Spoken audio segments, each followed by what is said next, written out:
जय भीम, जय महाराष्ट्र, जय शिवराय, अस्सलाम वालेकुम।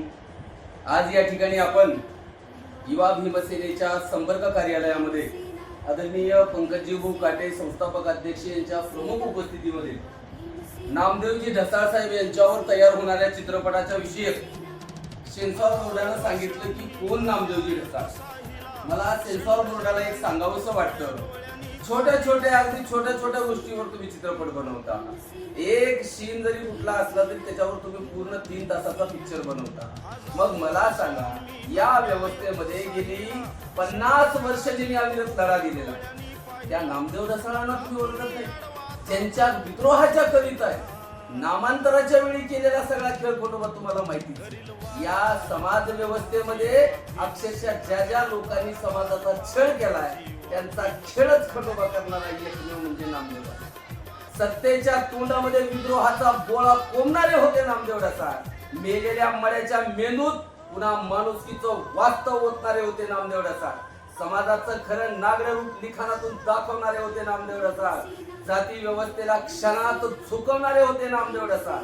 शोषित, पीडित, गरीब, दरिद्री वर्गाच्या आरोळ्या विचारातून मांडणारे होते नामदेव ढसाळ। जातीवादींच्या अन्याय करणाऱ्याला भर चौकात ठोकणारे होते नामदेव ढसाळ।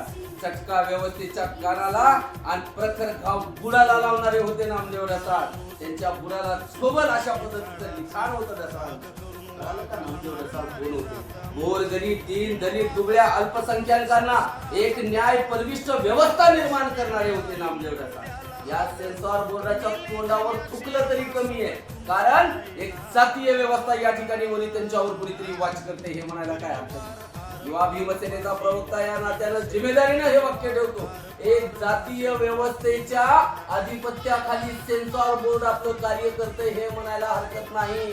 कारण नामदेवजी ढसाळ साहेबांनी जे लिखाण केले त्या लिखाणाच्या कविता आहेत हे त्यांना भीत नाहीत, सध्या त्यांच्या पिक्चरला भीत नाही, परंतु त्या कविता जर या दीन, दलित, दुबळ्या, गोरगरीब समाजानं पुन्हा जर ऐकल्या तर खरोखर समाजामध्ये एक नवीन क्रांती उठणार आहे। त्याचमुळं नामदेव ढसाळ यांचा चित्रपट प्रदर्शित होईनच म्हणून डायरेक्ट म्हणतात कोण नामदेव ढसाळ। यांना नामदेव ढसाळ पाठ आहेत, नामदेव ढसाळांची पुस्तकं पाठ आहेत, यांना सगळं माहिती, परंतु यांच्यावर बसलेला कुणीतरी जो बावा आहे, जातीयवादी मोठालट बावा, त्या बाव्याच्या ऐकून अशा पद्धतीची छिनाल व्यवस्था ही सेन्सॉर बोर्ड या ठिकाणी राबवते। परंतु या ठिकाणी ढसाळ साहेबांची या छिनाल व्यवस्थेवरची एक कविता मी तुम्हाला ऐकवतोय।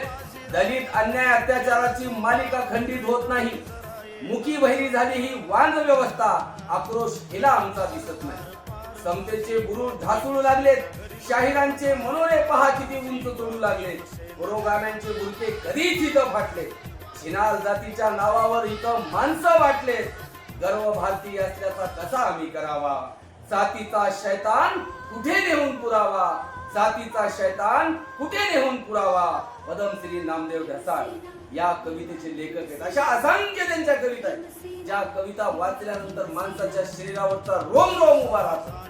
त्या ढसाळ साहेबांचा चित्रपट प्रदर्शित करण्याच्या वेळी ते म्हणतात कोण नामदेव ढसाळ।